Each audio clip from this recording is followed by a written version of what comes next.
Bismillahirrahmanirrahim. Assalamualaikum warahmatullahi wabarakatuh.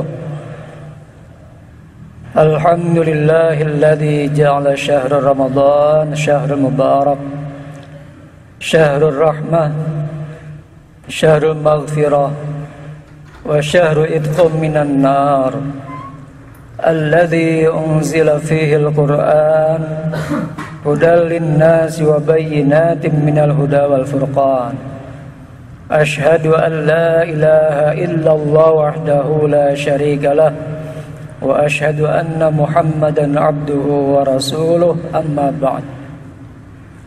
Saudara-saudaraku jamaah Masjid Jami' Al-Azhar Jakapermai rahimakumullah, tiada bosan-bosannya senantiasa kita memanjatkan puji syukur kepada Allah Subhanahu wa taala dan selawat atas Rasulnya.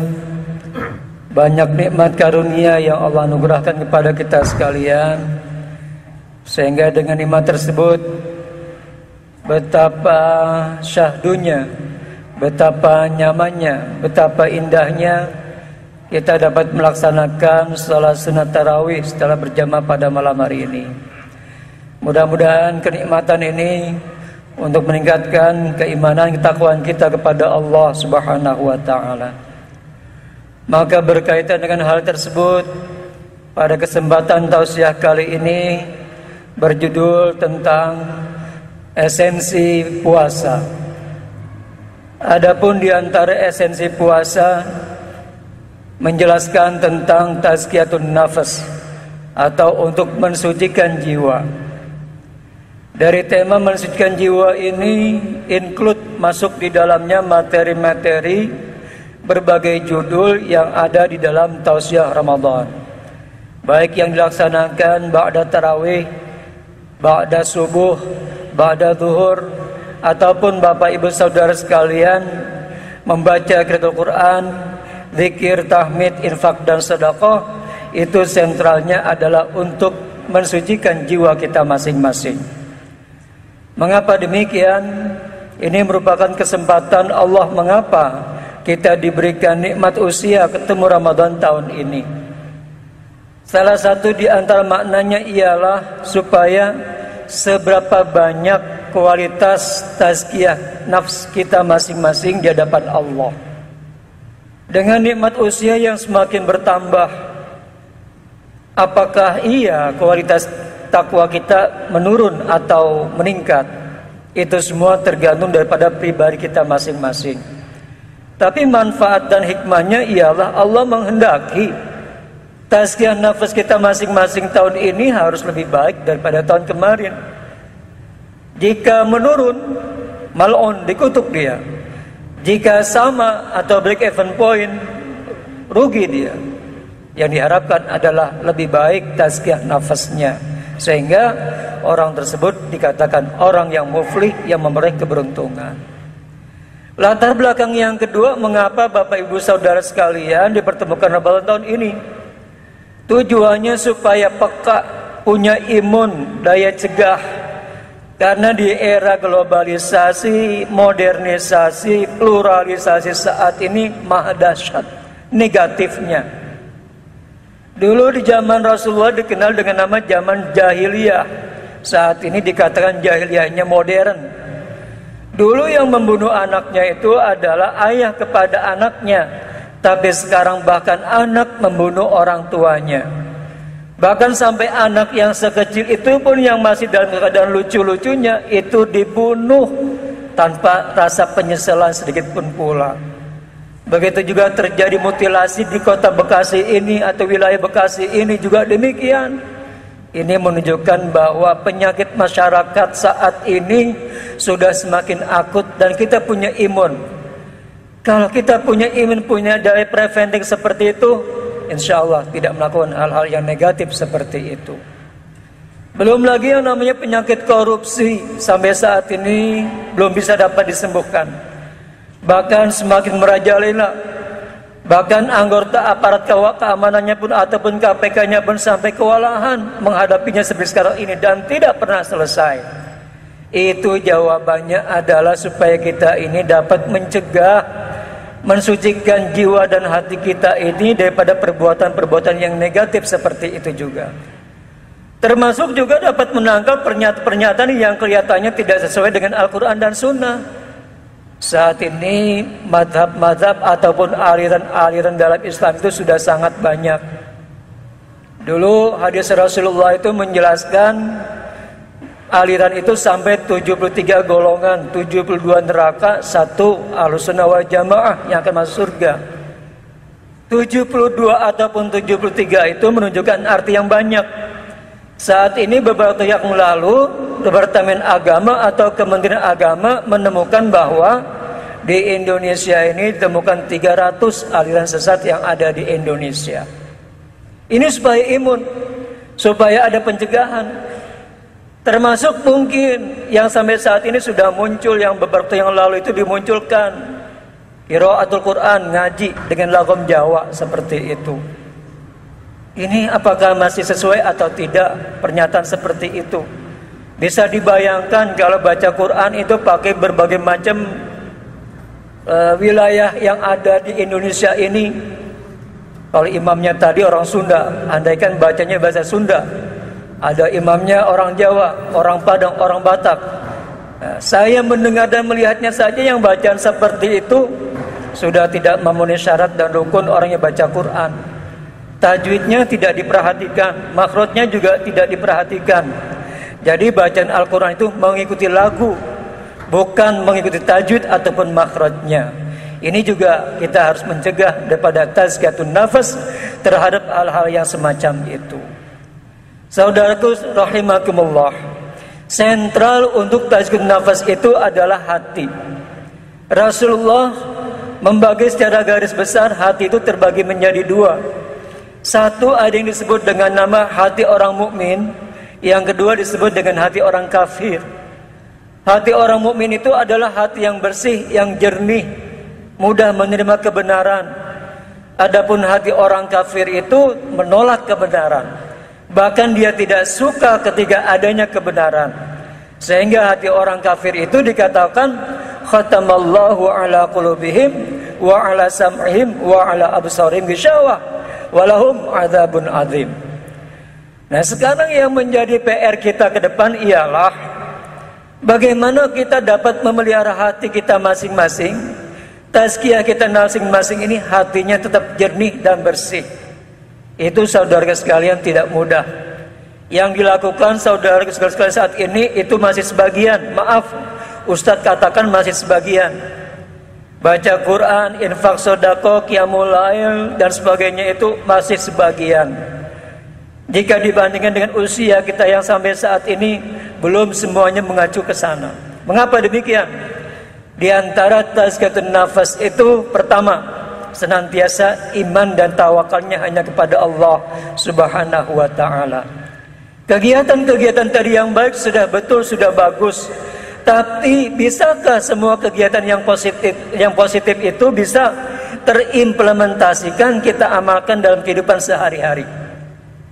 Kadangkala ketika kita masih di masjid masih ingat kepada Allah, dan itu dapat dikatakan wattnya sangat kuat kepada Allah Subhanahu wa ta'ala. Tapi manakala berinteraksi di masyarakat, manakala kita dalam pekerjaan sehari-hari, bisakah mewarnai nilai-nilai Islam itu, Allah dan Rasulnya itu di dalam kehidupan kita masing-masing? Ini perlu perjuangan. Termasuk juga kita melaksanakan ibadah sholat tarawih, ibadah sholat 5 waktu. Apakah itu dari awal takbir sampai salam fokus ingat kepada Allah, khusyuk 100%? Itu juga selalu ditingkatkan untuk lebih meningkatkan kualitas kehusyuan kita kepada Allah Subhanahu wa ta'ala. Jadi dasarnya pertama adalah iman dan takwa kepada Allah ketika kita ingin mensucikan jiwa kita masing-masing. Karena bagi orang yang sudah menggantungkan dirinya kepada Allah dan Rasulnya, pasti Bapak Ibu Saudara sekalian, setan atau yang namanya iblis yang mengalir di dalam darah kita tidak akan berdaya untuk mengelabui kita. Karena jaminannya firman Allah Subhanahu wa ta'ala di dalam surat An-Nahl ayat 19 sampai 100 yang menyatakan bahwa Setan itu nggak sanggup untuk mengelabui orang-orang yang beriman dan yang bertakwa. Kecuali bagi orang yang tauhid, bagi orang yang kafir, itu bisa diperdaya oleh setan atau iblis. Tapi permasalahannya adalah bagaimana upaya kita dalam 24 jam setiap saat itu semuanya kita bergantung kepada Allah Subhanahu wa taala. Kemudian yang kedua, supaya jiwa kita, hati kita bersih, yaitu meminimalisir kegiatan perbuatan maksiat. Sekecil apapun itu maksiat. Masya Allah, sampai saat ini sangat berat. Mengapa berat? Di masjid pemandangannya bagus, indah-indah semuanya. Ini kondisi suasana seperti ini Bapak Ibu sekalian, menurut hadis Rasulullah, kita ini yang taklim seperti ini, sholat seperti ini, bagaikan raudhun min riyadil jannah, ada di dalam taman surga Allah Subhanahu wa taala. Nikmat bukan main. Tapi manakala kita keluar dari masjid, ada di mall dan segala macamnya, itu pembangunan yang namanya zina, mata dan segala macamnya, itu bisa saja diperdaya dengan perbuatan seperti itu. Jadi jangan sampai ada mindset di dalam pikiran kita yang mengatakan bahwa gak apa-apa, zina masa dosa kecil. Itu bisa dihilangkan dengan wudhu, bisa dihilangkan dengan istighfar, taubat kepada Allah. Tapi ingat saudaraku sekalian, Rasulullah pernah bersabda yang menyatakan bahwa apabila dosa kecil yang dilakukan secara terus-menerus, aqlaqatha qalbahu, maka hatinya itu akan tertutup. Yang semuanya kita kan menginginkan hati kita ini bersih, jernih, sebagai upaya tazkiyatun nafas kita setiap saat beribadah kepada Allah. Jadi jangan sampai diperdaya yang namanya dosa sekecil apapun juga. Kemudian yang ketiga, yaitu supaya jiwa kita bersih adalah melaksanakan perbuatan yang terpuji, meninggalkan perbuatan yang tercela. Ini ada kaitannya dengan dunia tasawuf, dunia sufi. Ada yang namanya takhalli, tahalli dan tajalli.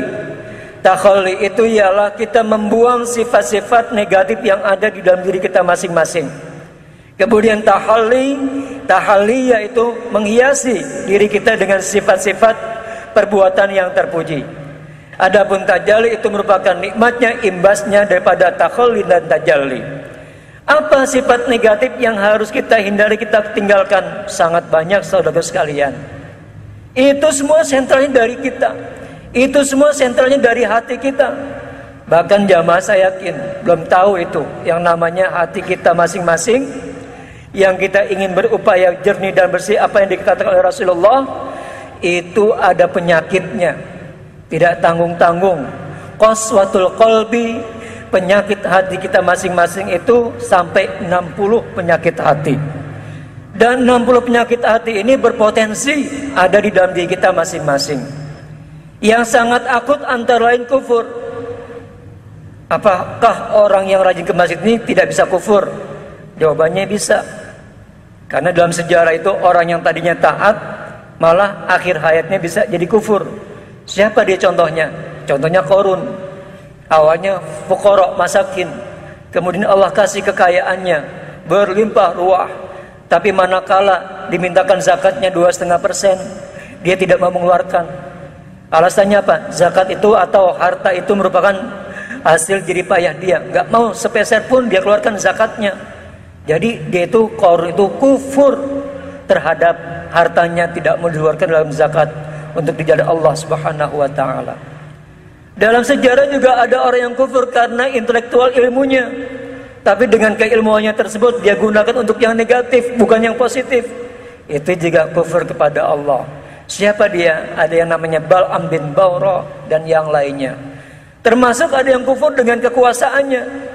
Dengan kekuasaan dia mengatakan, saya menguasai kekuasaan ini, saya menguasai suatu wilayah, semuanya tergantung saya. Sehingga ketika ada nilai-nilai agama untuk memberikan pencerahan, dia cut. Dia mengatakan apa? Ana rabbukumul a'la.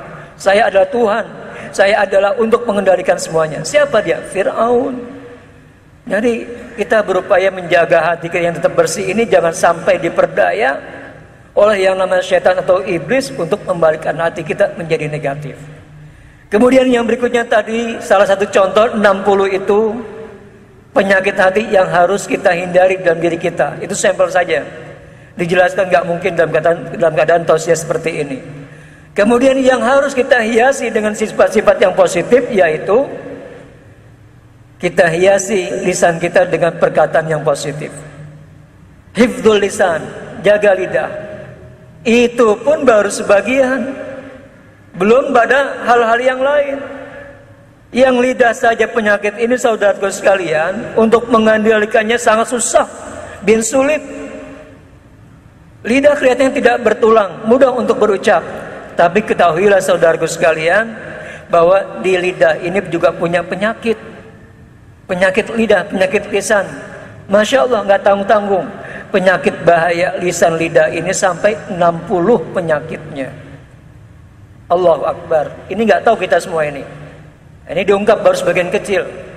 Nah, prinsipnya dalam pelaksanaan agama itu adalah Rasulullah menyatakan, "Man kana yu'minu billahi wal yawmil akhir falyaqul khairan aw liyasmut." Kalau dia berkatalah yang baik kalau memang dia iman kepada Allah dan hari akhir. Kalau dia tidak bisa berkata baik, aw liyasmut, diam. Pertanyaannya sekarang, bisa nggak orang yang mulutnya diam? Nah, sampai sekarang ini artis bisa terkenal, mereka itu dapat dikatakan mulutnya itu bagaikan comberan. Sudah nggak punya etika lagi.